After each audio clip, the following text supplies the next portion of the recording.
I missed. I missed.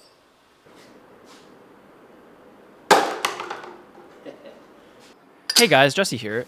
Last summer, before I started YouTube, I made this knife right here.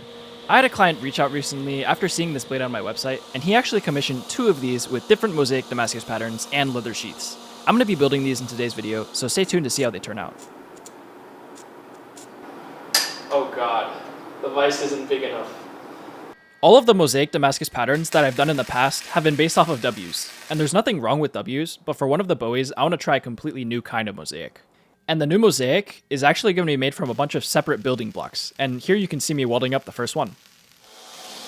What you saw me doing earlier was marking the pieces of 1084 with a Sharpie, and if you look closely here, you'll be able to make out the first building block of the pattern.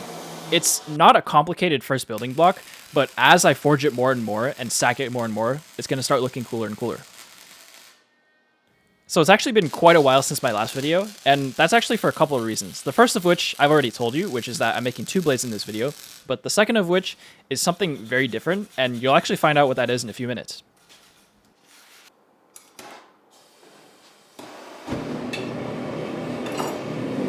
Alright. That's actually like the perfect size. If I put one more layer, it wouldn't fit. Once again, before I do any forge welding, I make sure to dip my entire billet into my barrel of Parks 50. If you don't have Parks 50, you can actually use any other kind of oil. You can use kerosene, you can use vegetable oil. As long as it burns into carbon soot, you'll be fine. Recently, I've seen a lot of comments asking me how I managed to afford all these tools, and some of the most common theories I saw was that I have really rich parents or that I won the lottery. And the actual reason is that around 2 years ago, I was lucky enough to have the opportunity to compete on the show Forged in Fire. I didn't compete in a regular segment though, I competed on a special segment called Gladiators of the Forge. It was essentially a tournament-style king of the table format where if I won a duel, I got to stay and compete for more duels. My piece is too big.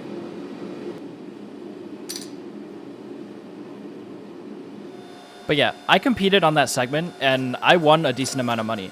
With that money, I was able to afford my entire shop as it is now. I had none of these tools before I went on the show.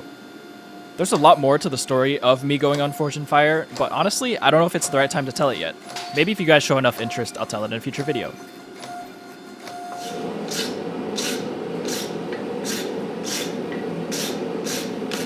But yeah, back to the video. What I'm actually doing right now is I'm re-squaring my billet. Originally, I had the big white stripe of 5920 going through the center horizontal, but I want it to be diagonal, so that's what the resquaring is for. I tried to ensure that I tilted the billet 45 degrees exactly, but then again, just like in all my past videos, I was probably at a 44.5 or 45.5 degree angle.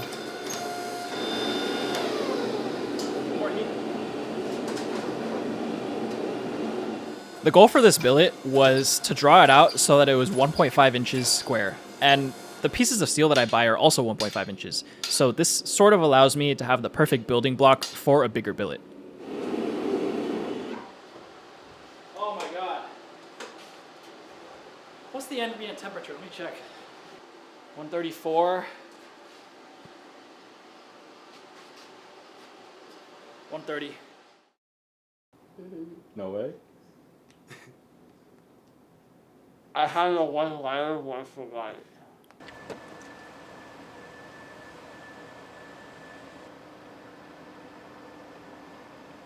Ha ha ha. You call me Big Chungus.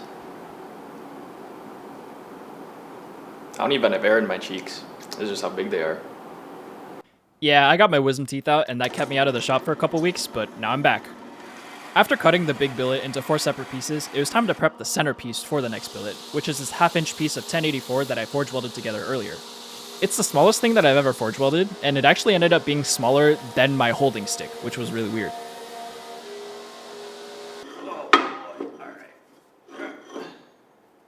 Alright, this should be 1.5 inch square. Oh god, it's kind of heavy. 9 pounds. This is all the building blocks for the first billet.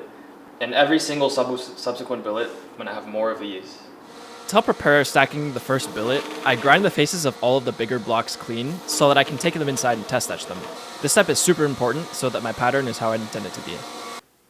Alright, this is going to be the most boring Damascus pattern, but it's just a building block for a cooler Damascus pattern. Okay, this was the original plan, which is an X. Imagine that's like right there. Imagine this is here. This is like kind of what the starting billet is going to look like. It's 3.5. What's my forge? Okay, this billet is barely going to fit in the forge. To help prepare the billet for welding together, I had to take it over to the surface grinder and rip off all the scale on 2 of the sides of the 4 sides of the big billet.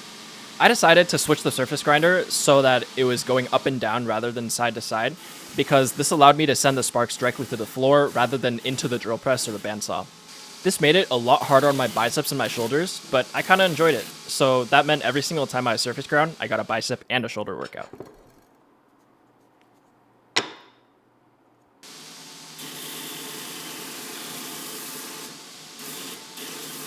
Welding up the entire billet at once is possible, but I didn't think it was the best way to do it.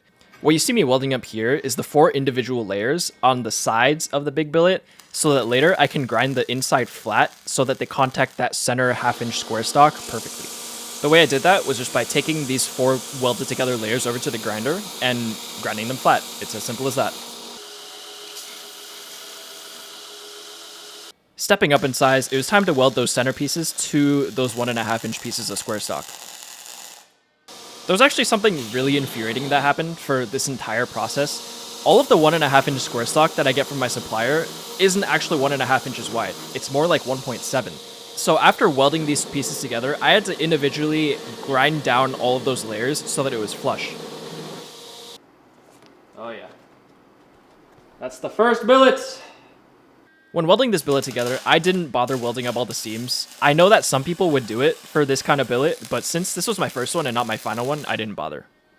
Look at this behemoth. All of this for one Bowie is kind of insane, so I might save some of the steel for another build later on. After grinding off all of the excess material on the outside of this square billet, I took it over to the welder and welded on my handle. Getting all of the pieces prepped for this first billet took so much more time than I wanted to that I was just so relieved to finally turn that forge back on and get to smashing some hot metal.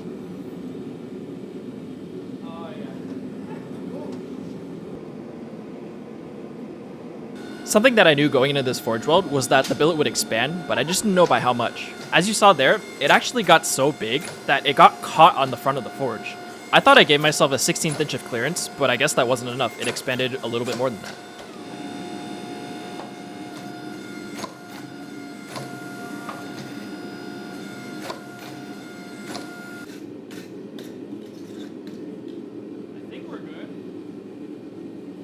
What I was looking for there was any minor discoloration between the separate parts of the billet.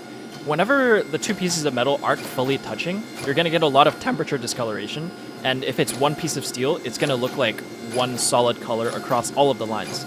And after brushing it, they were all pretty much the same color, which meant that I had pretty solid forge welds. One of the things that I don't have a complete working theory on is how the aggressiveness of the pressing contributes to pattern distortion. I used the big flat dies for this entire billet, and the distortion was minimal, but there was still some distortion. But then I see people like Salem Straub using their big power hammers and their big dies hitting the entire thing at once, and they get basically 0 distortion. And then you have people like Kyle Royer using their massive hydraulic presses, taking tiny bites and also getting 0 distortion. So I can't really figure out the difference between what I'm doing and what they're doing. Throughout this entire build, I play around with a couple different things, but once again, I didn't reach a final conclusion.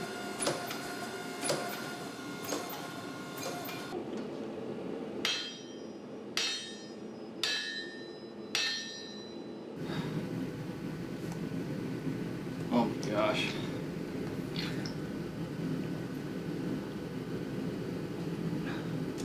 Alright, more work. It's pretty interesting. Because I go to school in Michigan and experience the Michigan winters, but I live in Arizona during the summer, my body doesn't really know what's going on most of the time. Basically, whenever I forge in Arizona, I'm sweating bullets 100% of the time.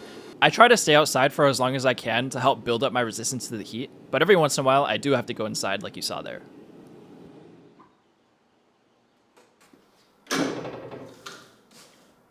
Like I did for the last forge weld and every forge weld after this, I'm going to be test etching these 1.5 inch billets. I decided to take the faces to 120 grit this time. Alrighty, let's see the first iteration of this pattern. It's pretty much exactly what I drew, minus the diagonals. It'll be kind of like this, but with like more bars like right here. The pattern that I'm going for is basically just a recursive pattern. What you just saw me make was my base pattern, and for the next couple patterns, I'm going to be taking the base pattern, four-weighing it, and adding more of the same bars in between. Most of the steps in the billet prep were the exact same as last time, so I'm not going to bore you too much with the details. I did, however, try to play around with the weld beads on the final billet because there was a canvas, and I wanted to use it to make something that looked cool. I need to make sure that this chonky billet actually fits unlike last time. Okay. Even with expansion, I think we should be good.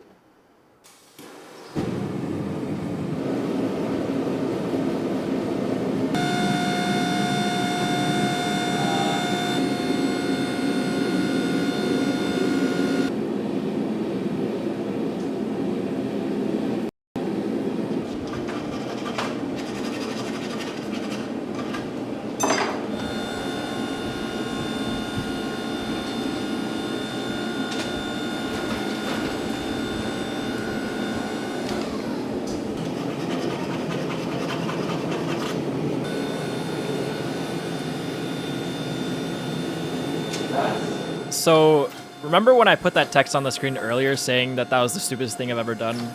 I think I may have already one-upped it. That could have been really bad. That almost messed up the entire project. So I don't actually know if the squaring dies are that much better than the big flat dies for setting the welds on this kind of billet, but I decided to set them with the squaring dies nonetheless and then go to the flat dies. It was actually really interesting. I think I got some radial distortion from the squaring dies because I think the sides of the squaring dies push in the center of the billet more than they do the corners. And I also used the squaring dies a lot more aggressively this time than I ever have, so that might have also contributed to it.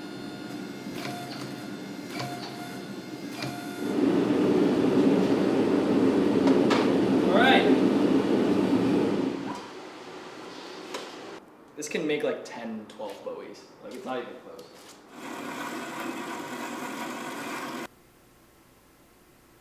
It should look pretty cool, but it shouldn't like blow us out of the water.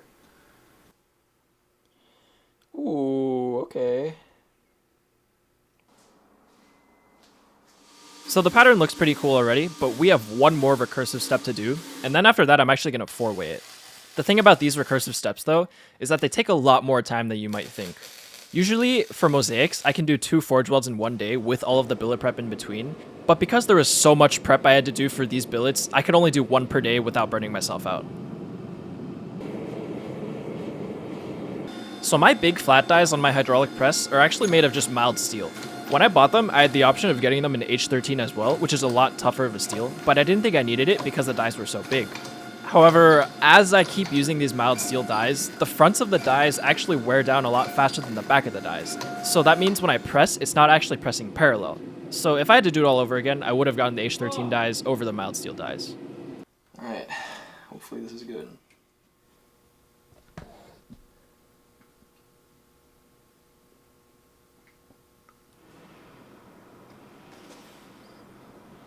Because this time I don't have to add any of those extra pieces into the center of these billets, prepping this for the final forge weld was actually really easy. All I had to do was ensure that all the welding faces were clean, and then I took it over to the welder and I welded all of the seams shut. Technically I didn't need to do this because the oil barrier just works so well, but it didn't take that much time, and there's nobody saying that I can't also do the oil barrier on top of this. It was the final forge weld for this billet, and I decided to take all the necessary precautions because I didn't want to have to restart.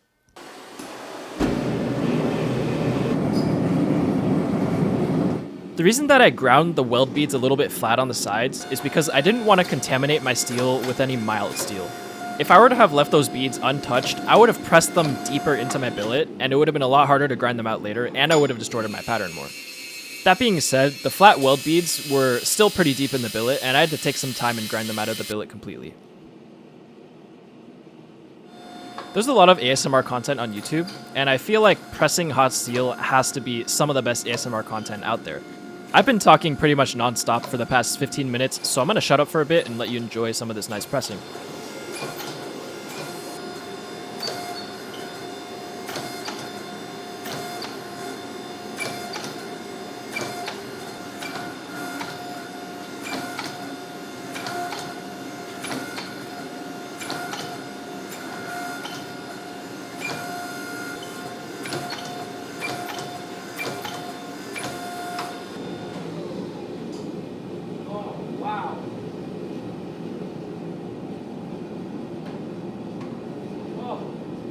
So the most I can surface grind is whatever this is. What is that? 11. All right. I'll give myself 10 and a half. This is enough mosaic to make a full-on great sword. It's not even funny. With my final pattern now fully forged out, it was time to start prepping to surface grind it and then cut it into tiles. The angle that I'm going to cut my tiles at is 35 degrees. I don't know if it's the optimal angle, but it's the one I've seen a lot of other makers use, so I've stuck with it, and it's never let me down so far. The only reason that the cross-section of the build is rectangular and not square is because if you tilt a rectangle, it turns into a square, but if you tilt a square, it turns into a really long rectangle, which would distort the pattern. One of the things that I decided to do differently when cutting this billet into tiles was to mark the pieces one by one as I cut them. Before, I used to draw all of the lines beforehand and measure it out before I cut any of them, but that didn't necessarily account for the thickness of the blade, and by marking them one by one, I could push them up against the edge of the blade rather than centering the blade on the line.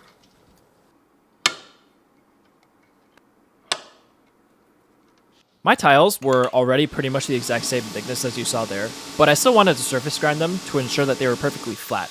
The bandsaw cuts very straight, but it leaves little jagged ridges that may not be entirely flat. I made sure to use a higher grit belt to ensure that it didn't take off too much material too quickly, and so that I could get a pretty good surface finish.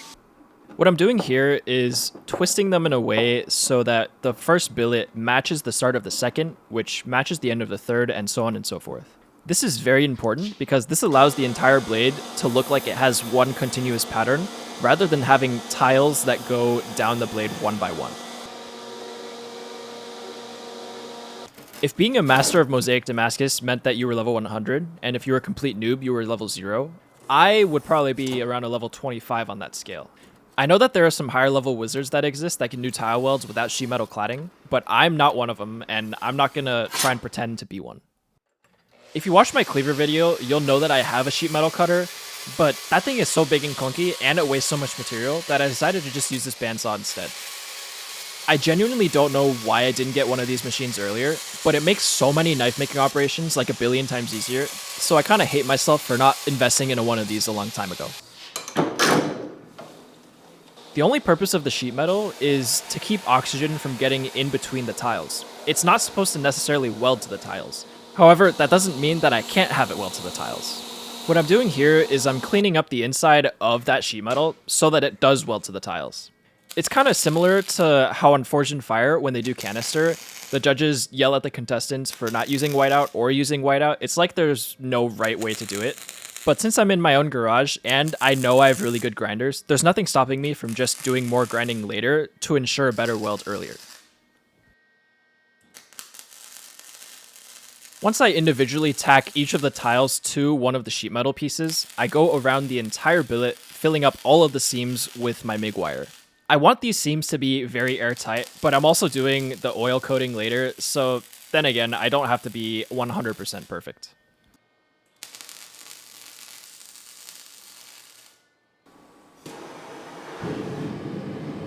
I said in the beginning of the video that I was going to be making 2 separate Bowies, but I've only shown you the progress that I've done on one so far. If I were to show the entire process of both Bowies, the entire video would be 4 hours long, and I don't want that. So in the top right corner, I'm going to show footage of me tile welding the first Bowie. This is actually the second Bowie.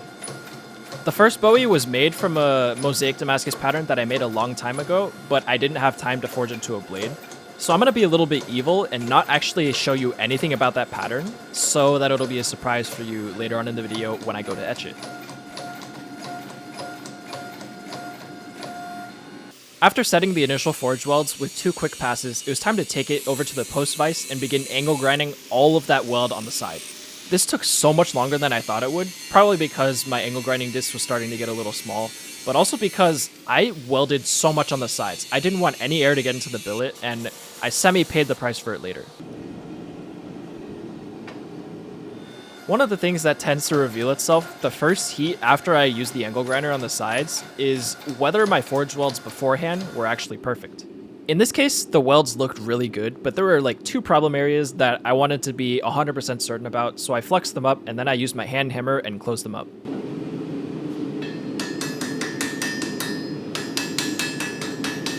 One of the things that I found from my experience is that when fixing a forge weld with a hand hammer, it is much more important to hit quick than it is to hit hard. If you hit too hard and your forge welds aren't set, you can blow your billet apart, but if you hit soft, you blast out all of the scale and you cover more surface area, so it's a bit of a win-win.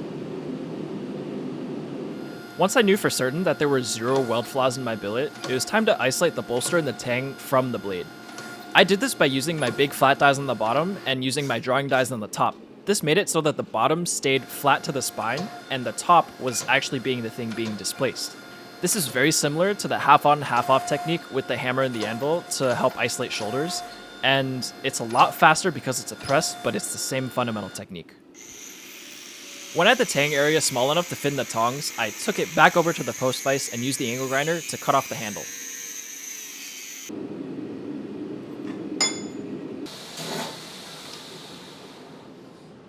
One of the things about doing Mosaic Damascus builds is that the entire tang is made from the same Mosaic Damascus, but it's never shown.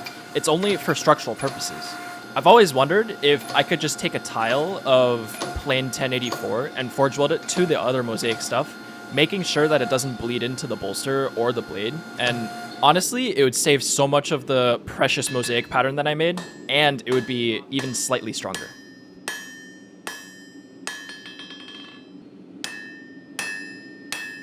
I'll never fully be able to understand why so many people harp on where I grip my hammer. I see so many people telling me that, oh, Jesse, you're gripping it way too far up, you're wasting energy, you're gonna kill your wrists. And the thing that's going through my mind when I hear that is my hammer is probably going up and down at the same rate than blacksmiths that grip it further back, but we're doing the same amount of work, and I get to save the strain on the tendon on the top of my wrist. So am I really losing anything? Now that my tang is finalized, it's time to start thinking about actually forging out the Bowie shape. And the first thing that I do for that is I forge down my tip, but the goal isn't to get it to a sharp point. The thing is, Mosaic Damascus, you don't really want to distort it too much, so I'm only trying to get it to around 3/4 of an inch to an inch thick at the tip. It's going to look really big and blocky, but the end result for the blade is going to have a lot more even of a pattern near the tip, and it's going to look a lot less distorted. One of the great things about making 2 blades at the same time that have to be perfectly identical is that after you forge one, you can use it as a stencil in your mind for the second one, and that's what I'm doing here.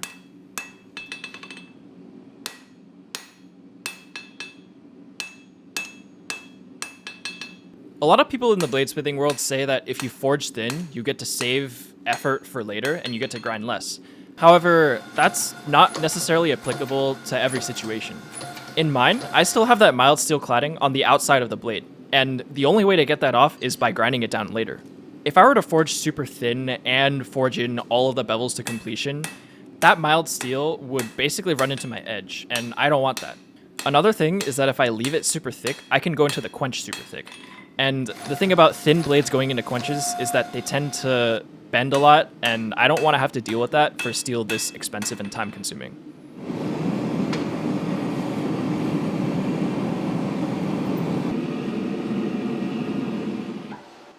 No more forging! As a bladesmith working in Arizona, one of the things my shop needs most is definitely a way to deal with the heat. It's not uncommon for it to reach 115 plus degrees in the summer for weeks on end, and one of the worst feelings in the world is grinding a knife with a respirator on and having sweat pool up inside the respirator. So that's why I'm stoked to have Mr. Cool as the sponsor of today's video. Mr. Cool offers the perfect solution for my own situation, and I'm pretty sure my situation isn't unique. Their DIY mini split unit is exactly what it sounds like. All of the pieces are shipped in easy to unpack boxes, and they also send all the tools necessary to assemble and install it yourself. Their system is super efficient, saves you money on your energy bills, and can even connect to your phone through Wi-Fi. Traditionally, units like this take about a day and a couple $100 for a licensed HVAC technician to install. But this unit cost me $0 for installation and only 3 hours of my time to get on my wall. It seemed daunting at first, but once I got started, it was over in the blink of an eye. I feel like there's a large part of my audience that works with their hands on a daily basis and has more than the required skills to put something like this up. However, with the detailed manuals that Mr. Cool provides and the tools they send with the system, most people can put one of these up in a jiffy. It's hard to explain how little is left to the imagination. They even send a one-to-one schematic for all the holes you need to drill and pre-filled the system with refrigerant. If all of this sounds great to you, I highly recommend checking out Mr. Cool and their DIY mini split AC unit. You definitely won't regret it.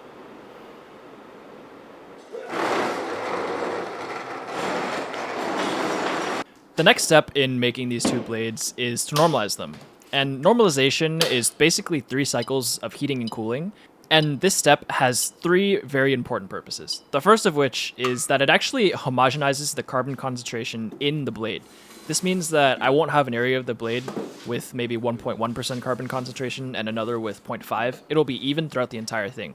The second goal of normalization is to actually reduce the grain size in the steel. This is super important for the raw mechanical properties of the steel. The third main goal of normalization is to reduce stress within the blade. The stress reduction is most apparent in the third cycle, where it's at its coolest and it doesn't undergo any phase changes.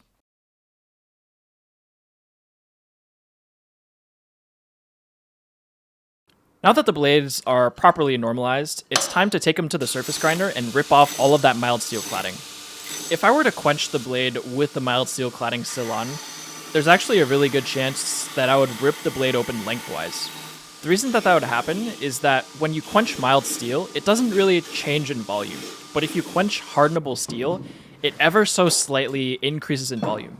And if you have something in the center that's increasing in volume with the outsides not moving, you'll get a big bow and probably a big crack.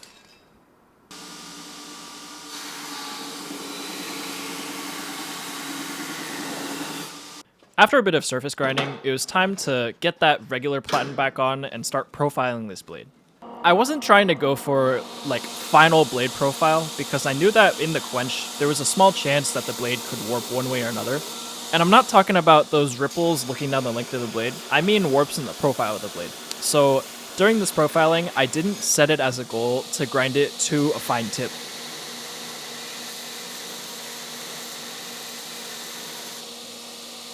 One thing that I did want to do though before the quench was to profile the transition from the Tang to the ricasso to the actual blade. In my opinion, this transition area right here is the most important to the actual profile of the Bowie. Like if you had a semi-wonky Bowie blade with a perfect ricasso, I would take that over a perfect Bowie shape with a very wonky ricasso and even stranger Tang. One of the ways to differentiate mild steel from high carbon steel if you have a grinder like this is to just look at the sparks that are coming off. If those sparks explode into little fireworks at the end, you can be pretty certain that the steel you're working with isn't mild steel or low carbon steel. I'm sure there's a way to graph the percentage of fireworks that come off the sparks with the sparks that don't have fireworks to determine a pretty good estimate for the carbon content. But really the only thing that you can deduce from it is if it's high carbon or low carbon. It's hard to specify exactly how much carbon.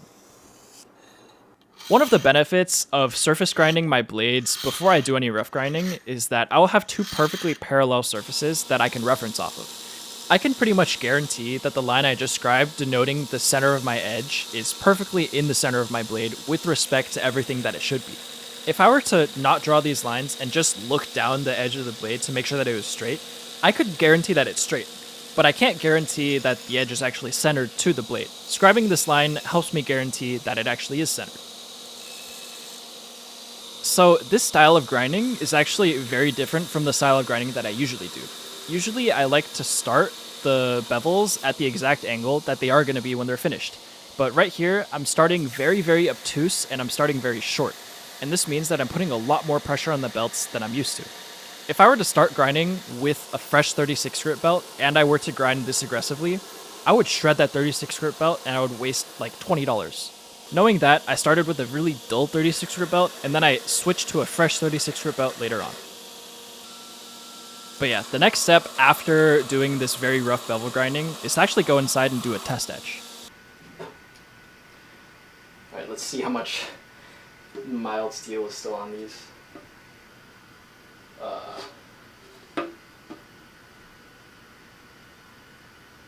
What?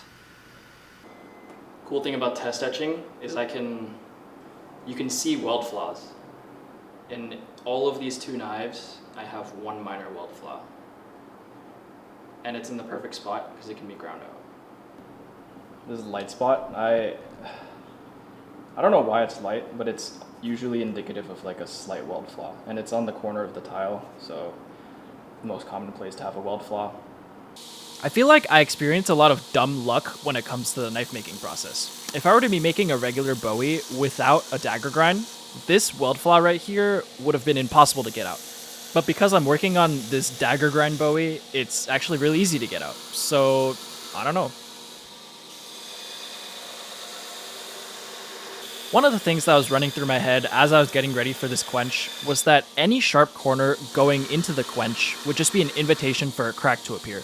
I also had to balance this with the fact that I didn't want to grind the blade too thin in some areas before going into the quench. I'm basically playing this super delicate balancing game inside my own head.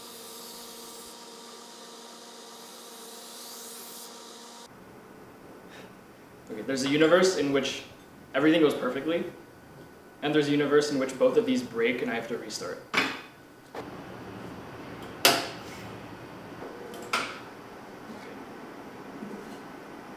Oops.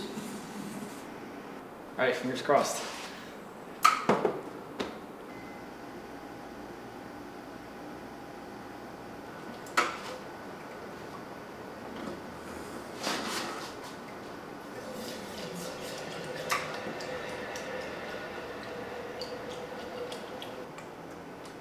I think that went pretty well.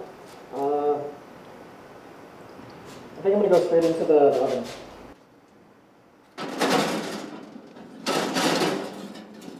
With the first blade in the oven, I still had to stress about the second one. It's been sitting in the kiln for a little bit longer, so not all the variables are the same.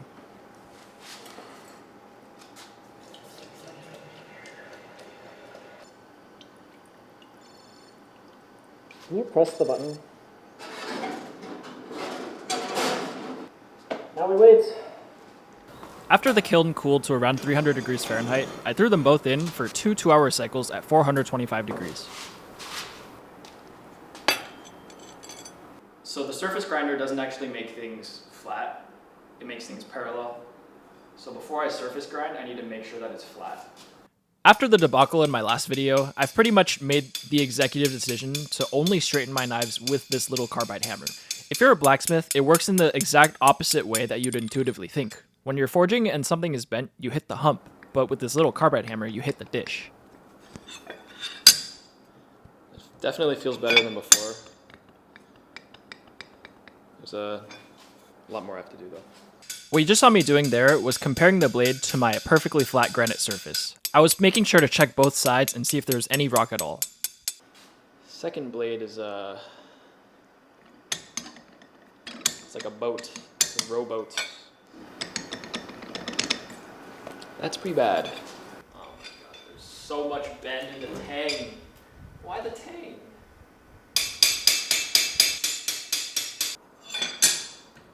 Close enough for surface grinding. So the goal for this next surface grinding operation wasn't really to remove too much material. It was to go up in grit to 120 grit and ensure that both blades were the exact same thickness. Alright, so the thickness of this one, 0.2785, 0.2780. That's within 0.005 of an inch. I'm pretty happy with that. Now, the reason that I wanted these to be the exact same thickness isn't actually related to function at all. It's because my client requested two of the exact same knife, and if I gave him two knives that were two different thicknesses, I feel like I wouldn't really be doing what he was asking for. Keeping with the theme of making two of the exact same knife, I actually clamped them together to ensure that the profiles were exactly the same. I could have probably done this a different way and made a template and drawn it on top of each, but this one took a little bit less time, and it's not like the final product would be any worse. One of the interesting things about a dagger grind Bowie is that that central medial ridge is entirely dependent on how wide the ricasso is. That medial ridge has to essentially perfectly bisect the ricasso. If it's any higher or lower, it's just going to look really weird. Do I like that? I think so. If one of the reasons that you're watching my videos is to skip the learning curve a little bit when you go to make your own knife, I highly suggest straying away from that mindset. And the reason I say this is because whenever anybody works or like makes something, they have their own tendencies and they're very, very unique. So I suggest rather than doing exactly what I do, look at what you want to achieve and try to find the best methodologies that suit your own making style. And this isn't a short process by any means. You have to fail a lot and you have to adapt a lot. But after that learning process, you'll have a making style that's perfectly suited to your own tendencies. With the new centerline scribed, it was time to hog off a ridiculous amount of material from both of these Bowies. I've always been somebody that prefers grinding freehand, which is basically grinding without the support of a table or a push stick. But honestly, I wanted to try and learn a new grinding style for this build, and after getting in some hours and building some of that muscle memory, I actually came to like it.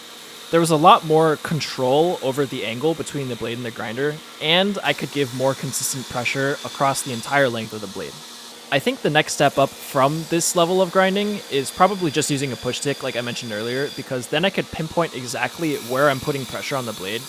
But that kind of looks a little boring, and I don't want to do that just yet. I think I'm still young enough to where I can add some chaos into my grinding. After ripping off a decent amount of material, it was time to start looking at the bevels on the spine side of the blade. Now, my plan for these bevels wasn't to eventually sharpen them, but I still needed them to be centered to the blade, and I needed them to be fairly thin.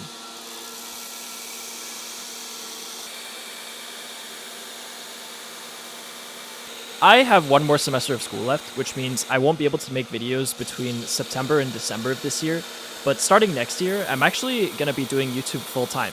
I already have a lot of cool builds planned, but I still have 4 or 5 time slots in which I don't have builds planned. So if you have anything that you really, really want to see me build, let me know down in the comments. So there's actually one more small bevel that I need to grind on this blade, and it's that swedge near the tip. This swedge it's actually really precarious to grind because I can't position the table underneath to support it, and even if I could, the table would sort of obstruct the amount of free space that I need to make the swedge even across the entire length.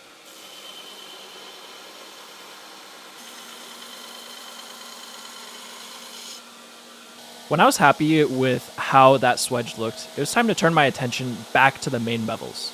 I left some meat right next to the ricasso so that later on, when I had the thickness mostly there, I could go back and I could set them perfectly. I need this to be 10 thou. We're at about 50 thou right now. I'm not going to sharpen this, so technically this can stay pretty wide. Yeah, I can go 50 thou on the spine. As I was getting this blade to its final thickness, I was thinking about how I was going to get those plunge lines perfect on either side. And honestly, it was the same solution that I did for every other time, which was using a file guide. There we go. A lot of people tend to prefer the rounder plunge lines, but I'm on the side of liking the sharper plunge lines. The way that I achieve this is by going right up against the file guide, going straight into the belt. It's really scary, but it's a really fast and pretty clean way of doing things. As I near the finish line on the final grinding portion of this blade, I do have to make sure to clean up all of those small angles that nobody really thinks about. Once I'm done with all of that, it's time to finally take the blade up the grits and get ready for stuff that isn't just grinding this blade. I got the blade up to around a 400 grit Trizac belt finish, which is honestly, in my opinion, the best finish to go to hand sanding. No matter how good I am on the grinder though, I still want to clean up all my plunges with a hand file. I'm using these super small files that I just got, and they have really nice sharp corners, which allows me to clean up the plunges. That has to be central and it has to be even. It's like mostly there, but a little bit more on files. Another small area that I need to make sure is pristine is this heel area right here. I spent my time carving it on a high grit belt, and I think it turned out pretty well.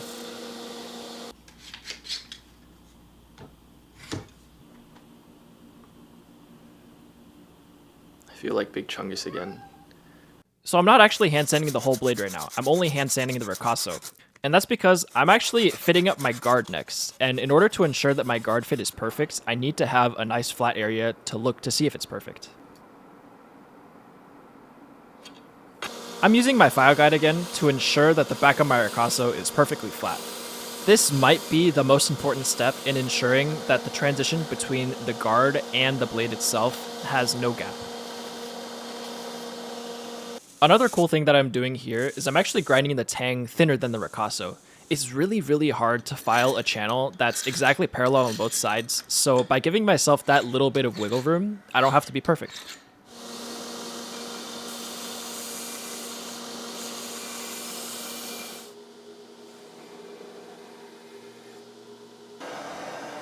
Maybe I should have done this earlier, but ADHD.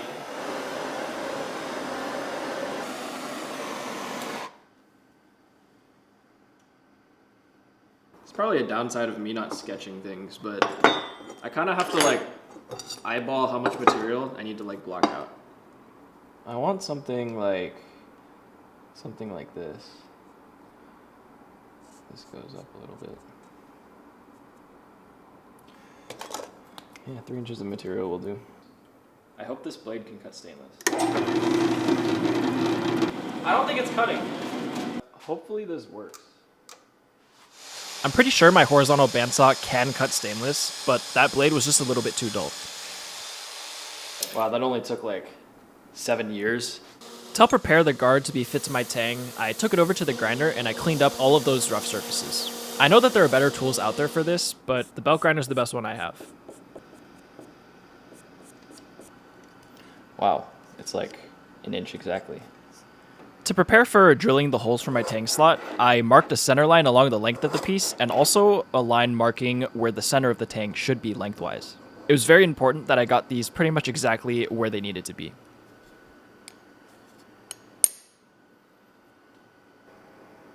I'm really bad at punching. It's a good thing my drill bits are undersized.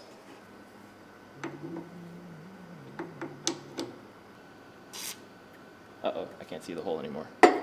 Like I said before, I intentionally undersized my drill bits for this operation. I did this because if I have an undersized slot, I can then file it bigger to be the perfect size of my Tang. I know that my Tang is already smaller than my bolster, but I wanted my work to be as precise as possible so as I could have a slot without any wiggle. It's not gonna move, and it's easy to take in and out. Wait, that's actually like, that's insane. How many lifetimes is this gonna take? Oh gosh. I know I always complain about things taking several lifetimes to do, but this is the first thing I've ever done that genuinely felt like it was taking several lifetimes. I want a mill, but I also don't want to invalidate all the work that other people have to do.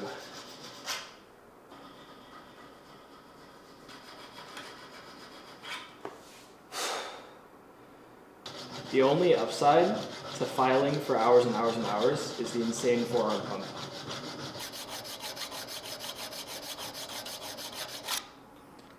I'm like perfect on the front side, but on the back side, I'm anything but perfect. So let's figure out how to fix that, shall we?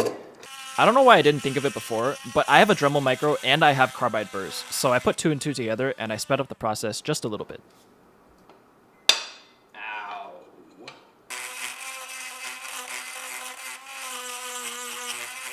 That last one was a full 1/4 inch of progress. That's like triple the progress that I usually make.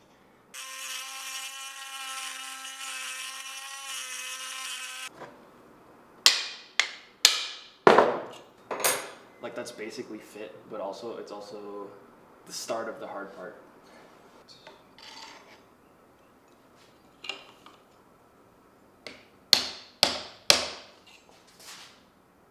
Ooh! What?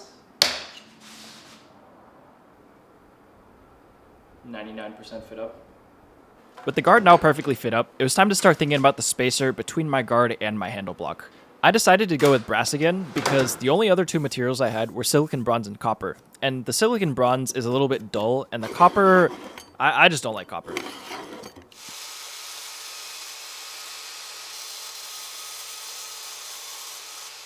One thing that I always make sure to do before I do any scribing or drilling is that I ensure that my piece is as flat as possible.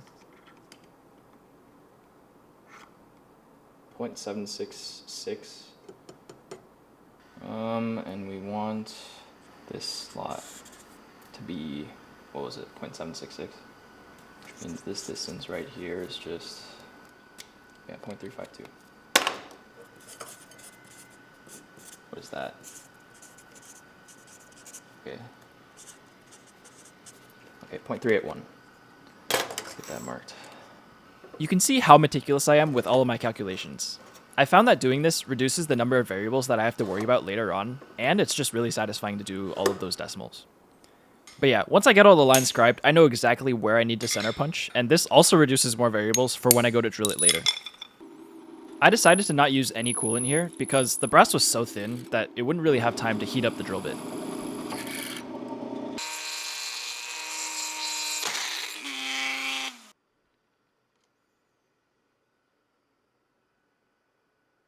Okay, I need to buy a fireball vise. I'm not gonna lie, that one scared me a little bit. Luckily it didn't mess up the spacer at all though. Oh my gosh, it's been like less than 5 minutes and it's already like sliding out of the Tang. Because filing both guards for both Bowies took so much time, I was a little desensitized to how quick filing could actually be. These spacers were no more than a 1/16 of an inch thick, and filing these was so nice. It's actually pretty close. We got one file stroke.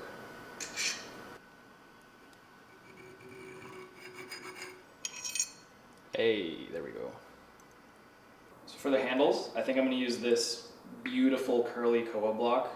It looks like tiger stripes, and it's like, you know those things you saw as a child that like change their image as you turn? That's what you would see on these curls right here. And for the other block, I think I'm gonna use this, it's called Gigi. I used it on the Bowie that you saw earlier, but beautiful tight curls. Doesn't need to be stabilized because it's so full of resin. With my handle materials picked out, it was time to clean them up a little bit on the grinder and get them ready to get the slot carved. I need to ensure that my faces are perfectly square and the face is perfectly flat.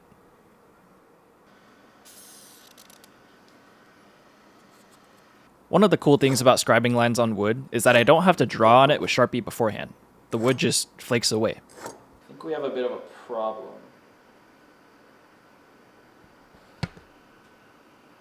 Alright, so this is way too short. So I have this. The plan was to start the holes with the shorter drill bit that I already had, and then I would use the bigger drill bit later to get the holes to their final length. I was a little worried that if I started with the longer drill bit, that my holes would be a little bit less precise because of how long the drill bit was. I started by drilling the 2 holes on the outside, and then I drilled the center one last. This was a little bit precarious because if that center drill bit wandered into one of the other 2 holes, it would be near impossible for me to actually drill that material out.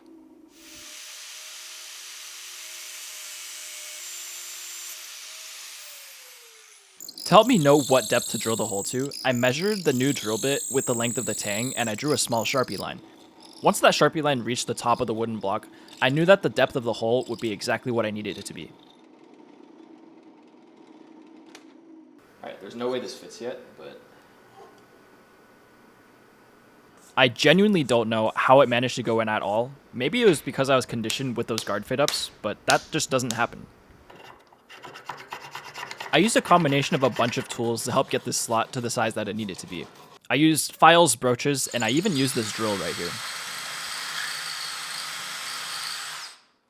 This process needed to be a little bit less precise than the guard fit up because I was going to be bedding the handle later with epoxy. Oh!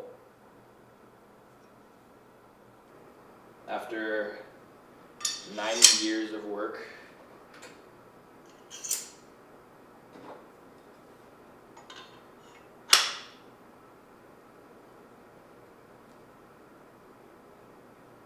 to prepare the handle for bedding, I needed to first clean up the Tang with the Scotch-Brite belt, and then I actually used some compressed air to blow out all of the dust from the handle block. I needed my Tang to be super slippery, and I needed my handle block to be grippy as hell.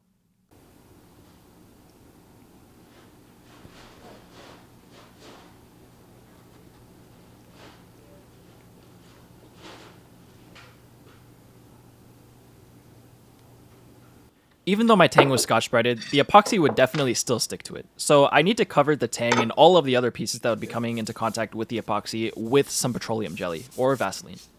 I've heard other people use stuff like paste wax or beeswax, but I've always used Vaseline and it's never not worked for me.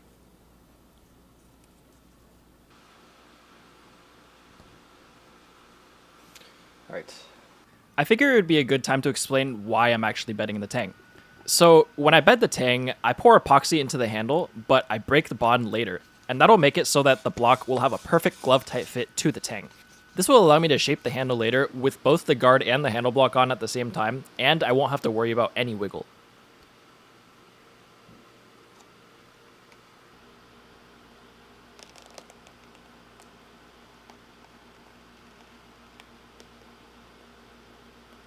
It's extremely important that I get all of the excess epoxy off of my blade. I do this with a dry shop cloth at first, and then I go back with some acetone on some Q-tips. What do you want?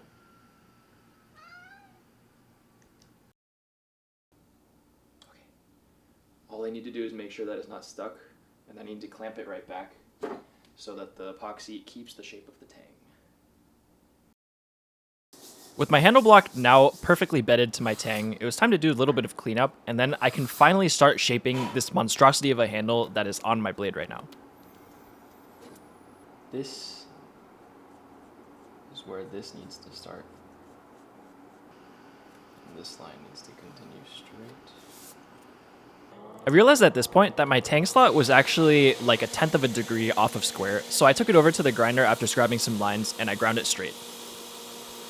One of the design elements of this handle is that I wanted the ricasso to essentially continue through the entire handle. The width of the ricasso was going to be the width of my handle. I feel like I kind of want to do a bit of a rant on thermodynamics. So I think the vast majority of people think that if you take something hot and you dip it in water, that it'll immediately cool and match the temperature of the water. This does not happen. I know this firsthand because there were a lot of times where I dipped this into water, swished it around for like 5 seconds, took it out, and then still burned my hand on it. There appears to be no opening. Oh my. What?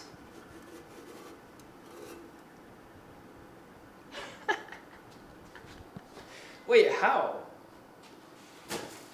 I genuinely don't know how my dust collector got that clogged.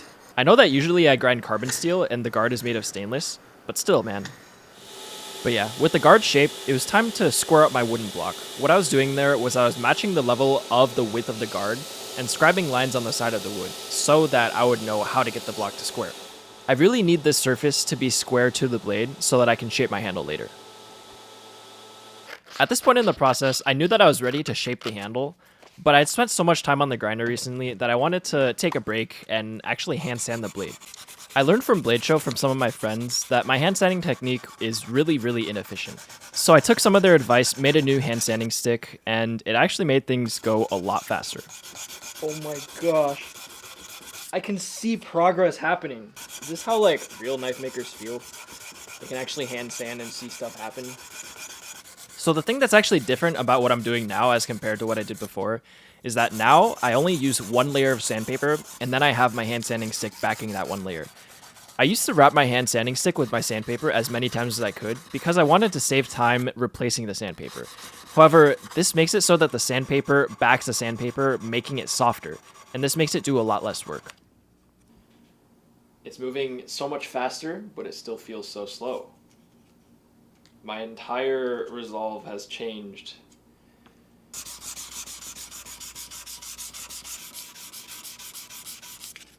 All this shmoo. Oh, I need new fingers, new shoulders, new biceps, new back, new core, new brain. You can tell that by the end I was losing it a little bit, but hand sanding is something that has to be done. I don't know if this is considered sacrilege for like aluminum jaws, but I do something like this and like... Here I'm just trying to make sure that my guard has that nice S shape. I don't know if this is the best way of doing it, but it's the best way that I could find. Alright. Now that I have the nice S-curve in my guard tenons, it was time to actually start shaping the guard. The first thing that I did was I actually took about 1/10 of an inch off of each side of the guard. I made sure to scribe some parallel lines because I would not be able to do this by eye. Like I measured before, my guard material started at about 1 inch wide, and that is much too wide for pretty much any guard. With my guard preformed and ready to be shaped along with the handle block, I needed to actually profile the handle block. I already drew some lines on where I needed to grind to, so this next part was honestly pretty peaceful.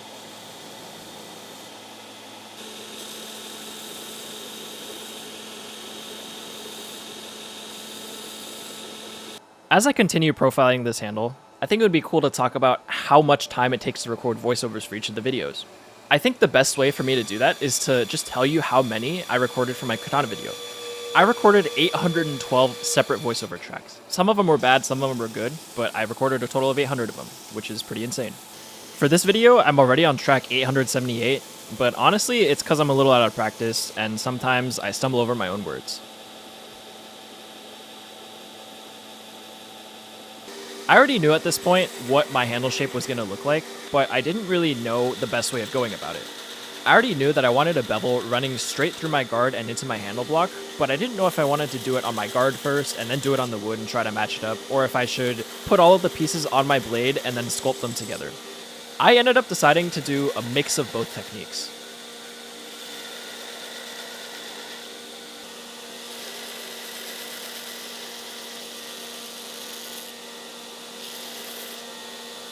Alright, now that I have the guard rough shaped, I think I actually want to shape the wooden block with the guard on the blade all as a whole so I can see how the lines flow. There's actually something really interesting with regards to sharp belts and whether you grind wood or metal. If you take a fresh belt, a new sharp belt, and you grind metal, you won't be able to grind wood with it later. But if you grind wood with it first, you will still be able to grind metal. This is because when you grind wood, you really want a sharp belt that will cut the wood as opposed to burning it. And when you use it on metal first, it'll wear down the grits, increasing the heat that you get and increasing the amount of wood that you burn.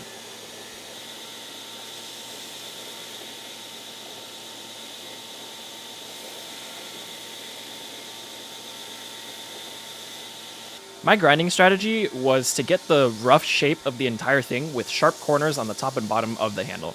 Then I would go at it later and I would start rounding it out. I had to be really careful when grinding at the wood-metal transition because, like I said before, wood grinds a lot faster than stainless steel, and if I were to slip and accidentally put the belt on the edge of the metal, I would actually grind into the wood a lot further than the metal, and I would get this really deep divot that would have to bring the level of everything else to.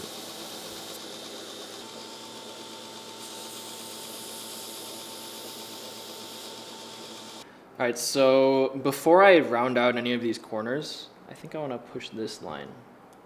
This angle right here should be pretty much the same as back here, and this one is a lot higher than this one. So I think I'm gonna shape that inward a little bit, maybe finalize the thickness along here. To do the shaping on that really tight angle, I used the side of the platen, but I made sure to overhang the belt off of the side of the platen just a little bit. That would help me get an even closer angle. But then I used these small wheel attachments, and I don't actually use these a lot because I didn't have them for the longest time, and I learned how to do most of my grinding with the flat platen. It's a little strange because now that I have the small wheel attachment and a bunch of wheels, I feel a little bit bad about not using them.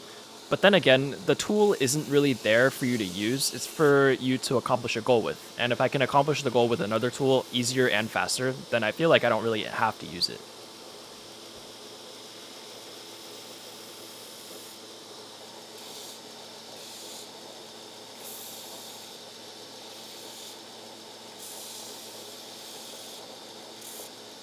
I think I'm gonna super glue this spacer to the bottom of the guard.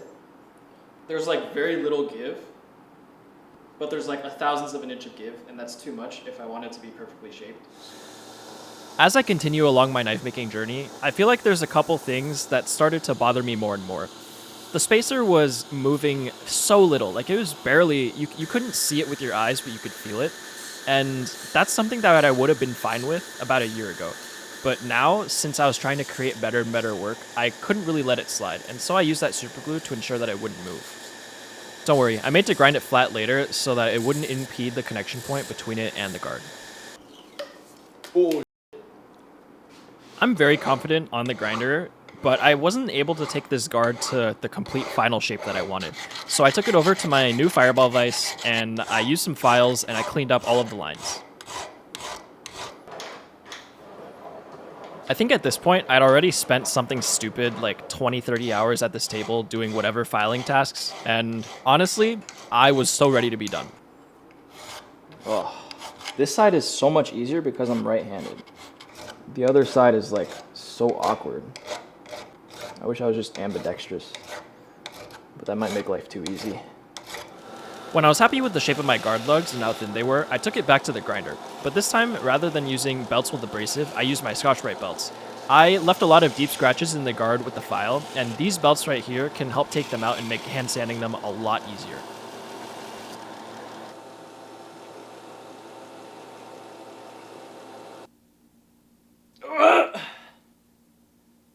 Do I even need glue at this point? Like, it's bedded so well that I can't take it off. Oh boy, I sure love to hand sand. Am I saying that, or did I hear that on YouTube somewhere? Here, I'm only hand sanding the faces of the guard because I was going to do the final hand sanding once I had everything glued up and ready to go. I also wanted to finish the hand sanding on the blade all the way up to 600 grit. This is because I was done shaping the handle and I didn't need to worry about accidentally scratching the blade anymore. I could also finally etch my maker's mark. Bro, stop. Once again, this is a pretty satisfying section, so I'm gonna shut up for a little bit.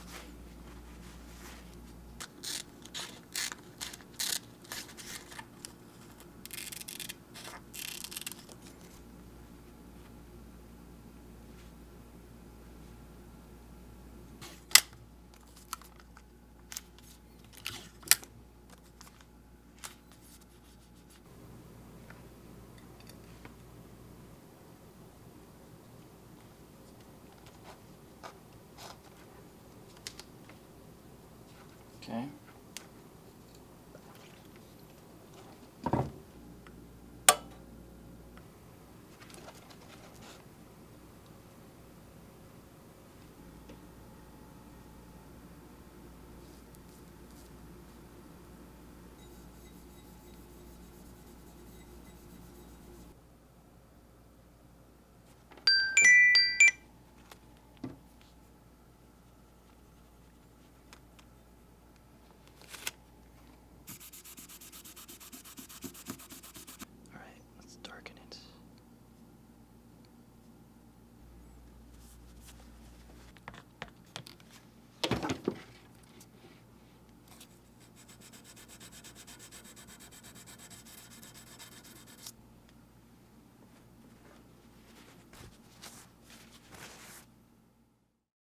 It's time for a bit of a training arc. I've never made a leather sheath in my life, so I decided to learn from someone who's made many.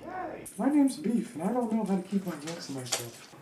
But what if you didn't work and you gave me all the attention? This here is Matt. He's a good friend of mine, has a great dog, and is a great knife maker. I'm going to be learning how to make sheaths from him, so make sure to check him out at Aaron Creative Company on Instagram. One of the first things that we talked about was sheath design. There were so many different kinds of sheaths that I didn't even know existed, and we decided to build a fully black sheath that could be drawn from the belt on the right side. I didn't even know that sheaths could be right and left-handed. I thought they were all the same and you could wear them on either side. The first step in the sheath making process is actually sketching out an outline of the entire blade. Later, this will be cut out and turned into a stencil so that we can trace out the outlines of the leather pieces that we're going to need. So yeah, I'll either cut it flat like this or I'll round it over a little bit. So for the sheath, there's going to be two main pieces that are on the outside, but then we need two smaller pieces that are going to be sort of the meat of the sandwich, and these are going to help protect the stitching from being cut when you go for a draw, and they'll also give the sheath a little bit more thickness. Really watch your fingers when you do that. I got 10. I know you got 10, but I'd really rather you lead with all of them. We use these round cutting discs to cut out the bulk of the material, but then later on, to get more accurate cuts, we decided to switch to scissors.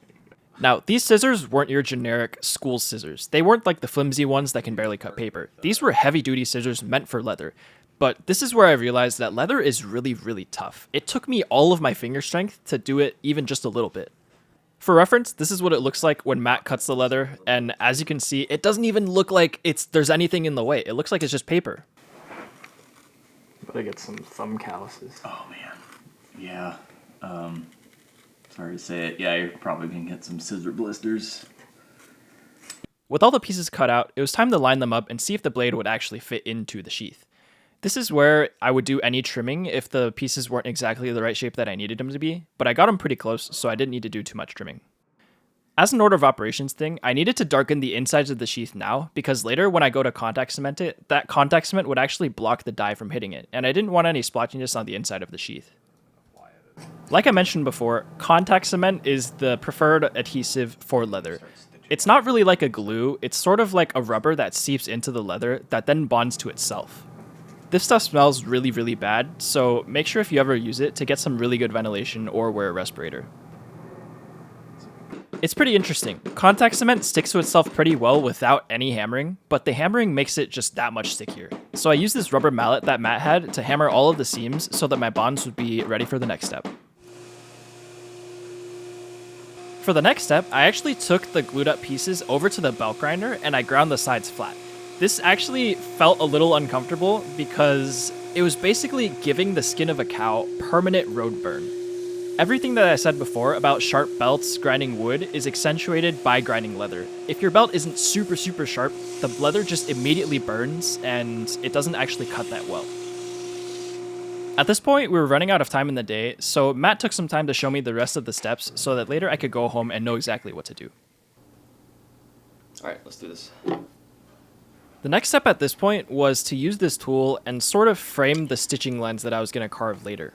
I wasn't trying to cut a channel, I was just trying to push down the leather to mark a channel. Alright, so now I'm going to switch this for the cutting tool.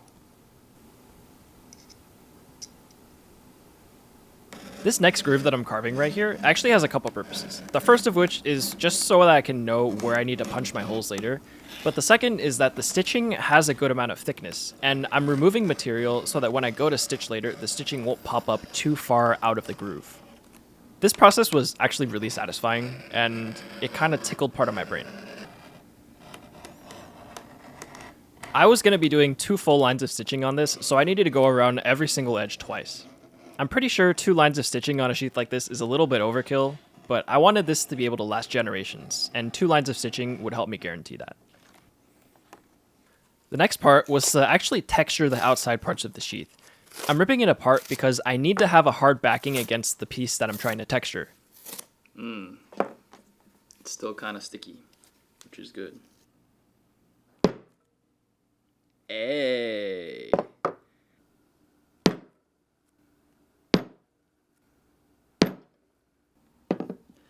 That looks pretty cool. Okay. And now I gotta just do this the entire way down. Gotta get a little bit of variance so the customer knows that it was made by a human. Maybe I should become purely a leather worker. $10,000 homemade Gucci bags. Well, I guess if they were homemade, they wouldn't be Gucci, but...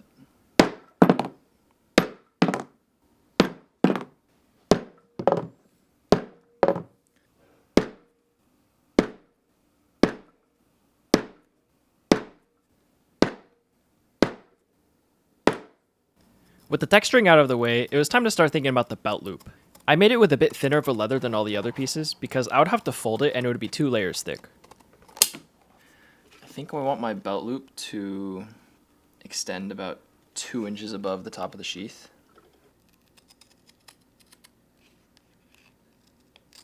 I want to sort of like match the shape of the sheath. Actually, that's stupid. You are stupid and no one likes you.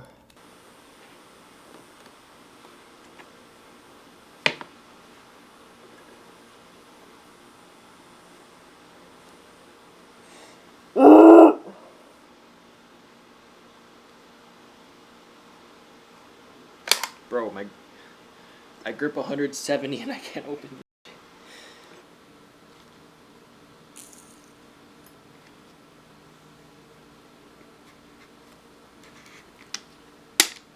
I think technically speaking, I didn't need to contact cement this, but I wanted every single joint of leather to leather to be both contact cement and stitching. Hopefully this helps increase the sheath's durability over the long run.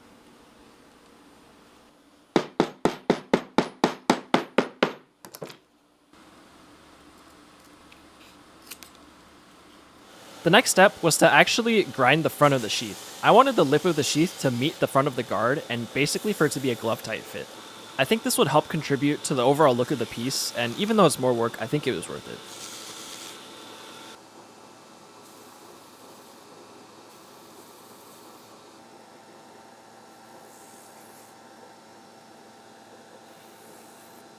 Alright, after a little bit of trimming, I hope it looks better. Ooh. Oh yeah, that's what we like. Alright, because the sheath is going to be black, we're going to be using brown dye.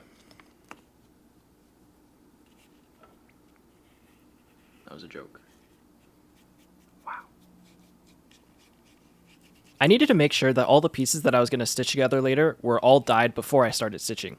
This is because I'm using wax thread, and the wax would actually resist the dye. Oh, it smells pretty good. Do not sniff. No, I'm kidding.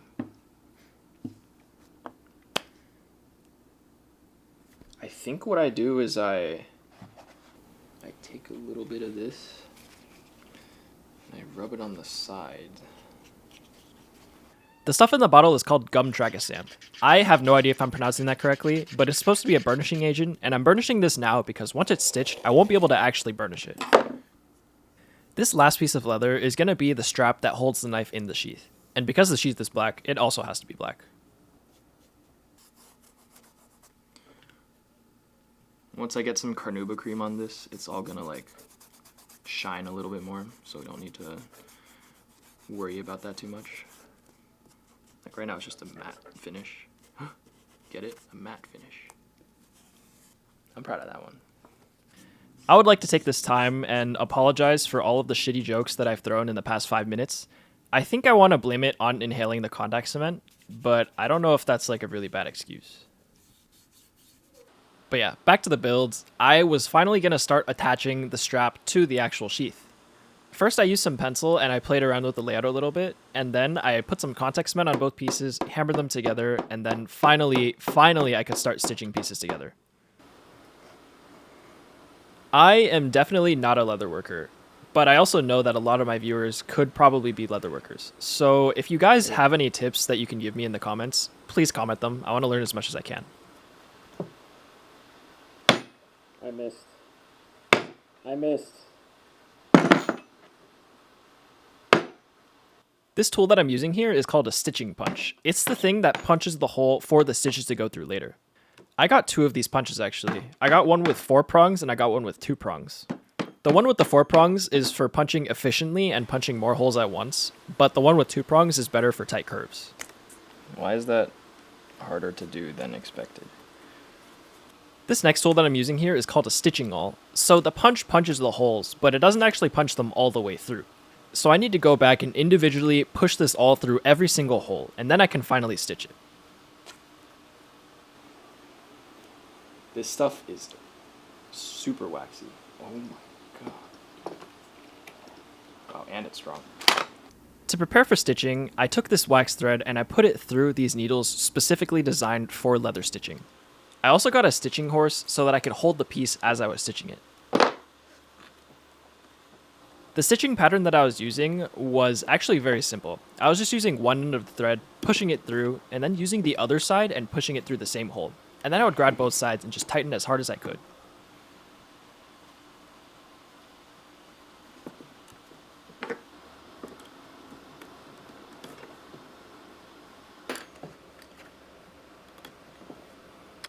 I should have given myself more yarn, but I'll have enough.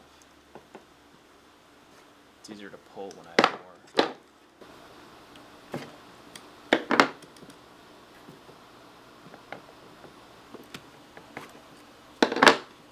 Once I got to the last stitch, I was actually going to go back through the stitch beforehand and basically double layer the stitches. This would make it so that they would never fall out and I won't have to tie a knot.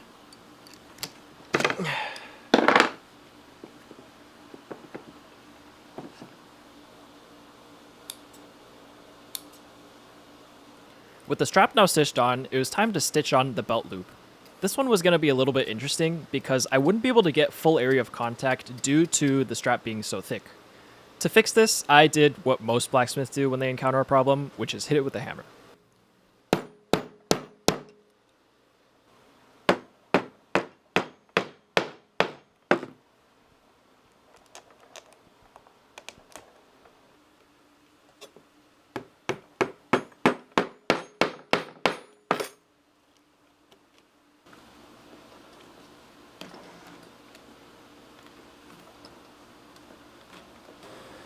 Oh yeah, this is gonna be so cool. Once again, I want to keep this. With the belt loop stitched on, it was time to start thinking about my closing mechanism. I needed to get a hole through one of the sides of the sheath, and it was actually too deep to get this hole puncher to work the right way. So I may have used it the wrong way and damaged it a little, but at least I got a hole. I can just twist this guy on and tighten it really hard so that it doesn't like stick out too much. From what I've learned, it's not just a hole, you need like a little cut right above it.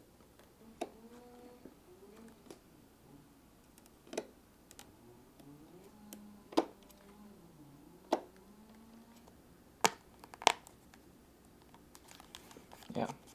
With everything else complete, including the closing mechanism, it was time to finally start punching the holes that run around the entire length of the sheath. I needed to make sure that I punched my holes exactly perpendicular to the face of the sheath. If they were off by even a degree, bad things would happen. Let's go! Alright, time to individually stitch every hole. 5 down. 6 down. It's actually been an entire decade since I started punching these holes. Oh, now there's one in my finger. Alright. Let's begin. I had always thought that I had really thick hand skin and really good calluses for basically any handwork, but after doing all of this stitching, I can say for certain, my hands are basically made of jello. I don't know how people do it. Even with these gloves on, my hands still got really red lines underneath them, and after even the first of 4 lines of stitching, they got so raw I couldn't even pull one more thread.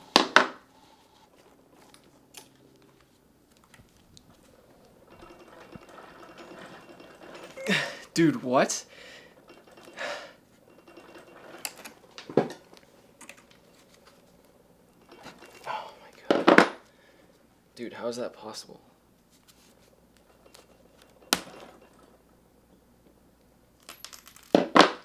Oops. Alright, on to needle number 5 for the day.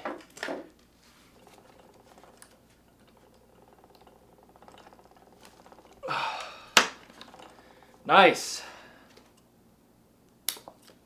After stitching the inside row off camera, I took it over to the grinder and I started cleaning up the edges one last time before the final burnishing. I basically treated it like wood and took it up the grits and making sure to always break the corners.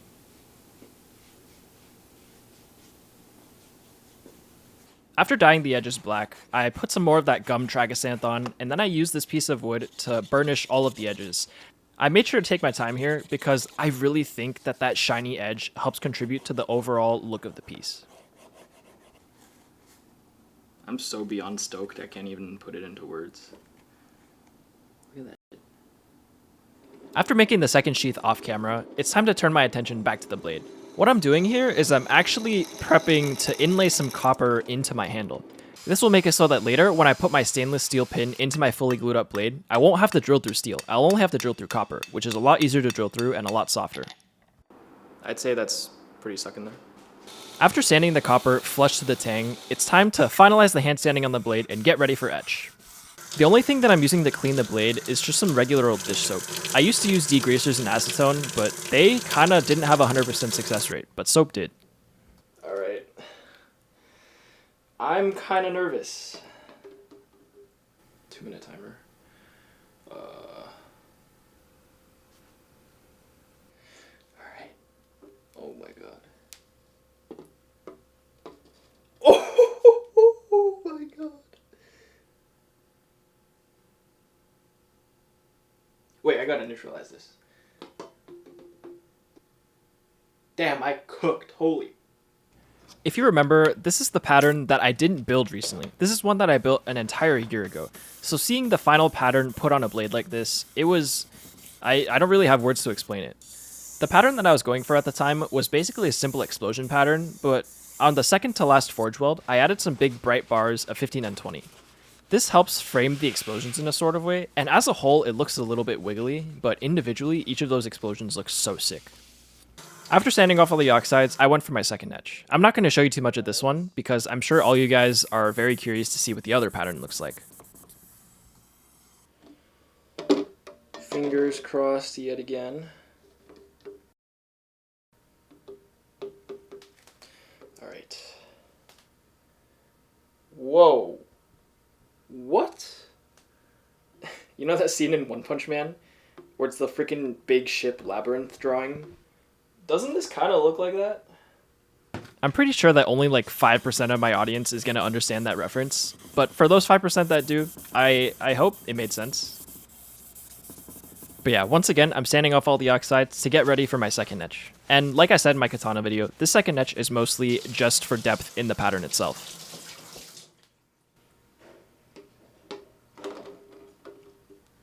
What's she gonna look like? Oops. Ooh, wow. I have a bit of a funny story to tell you guys. So after this second ferric etch is the coffee etch, and I still had the coffee left over from the katana that I made 2.5 months ago. It was really moldy, but I thought that under the top layer of mold that the coffee would still be good. So I actually coffee etched both blades in that old coffee, and it was just atrocious. Both of the blades were in this really dark haze, and I think it's because it sat for so long that it developed some other minerals that weren't in there before from the mold. Alright, coffee etch number 2. Hopefully the second one goes better than the first. I do not want to see that dark haze again. Fingers crossed. Oh, that is so much. Oh, that is so much better. I'm so happy I did this twice. Holy. Alright, second blade. That is so good. Oh my gosh. Oh, I'm so happy with that. It's interesting. Like out of the coffee etch, you get the really nice darks and the really nice lights, but you also get this tint of like brownish orange. And if I like do just this section right here, you can see big difference. Now that I had my final finish on my Damascus patterns, it was time to finalize the rest of the knife. And in order to do that, I need to protect this finish, so I'm using some shop cloth and some green masking tape to create a mini sheath for the knife. I was going to have to clamp the knife later, so I put a really thick piece of shop cloth at the very tip so that the tip wouldn't get damaged. To prepare for the glue up, I poured some acetone into this cup right here, and I prepared to clean up every single surface that was eventually going to be glued. I need a really long mix because this stuff is going to be holding the blade together for forever. Alright, let's get this guard in. I'm going to have a lot of epoxy cleanup on the top afterward, but... One of the things I needed to make sure of was that no epoxy flowed up under the shop cloth. This accidentally happened when I made my cleaver, and it was a really big mess. Oh god. Because I bedded my Tang earlier, it was actually really hard to push the handle block onto the Tang for the final glue up. It was such a glove-tight fit that it was hard for the epoxy to make its way out of deep in the handle to the surface and into the trash can.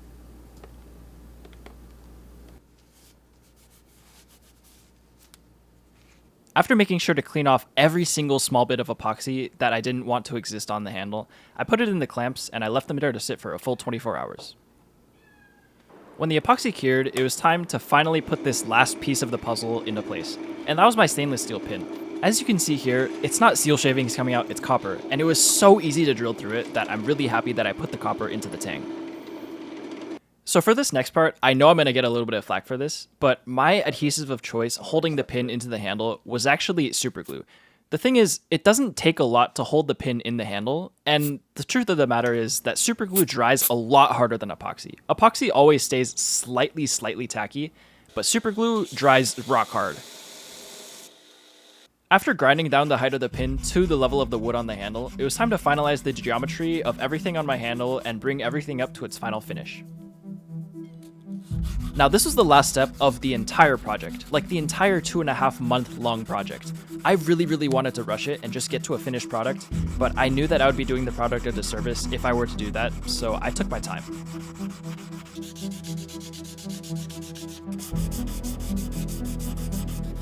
There were so many things that made this project one of the most difficult ones that I've ever done. Getting the fit and finish of a blade I make to the level that I want is hard, but getting 2 sister blades to that exact same level of fit and finish was leagues more difficult.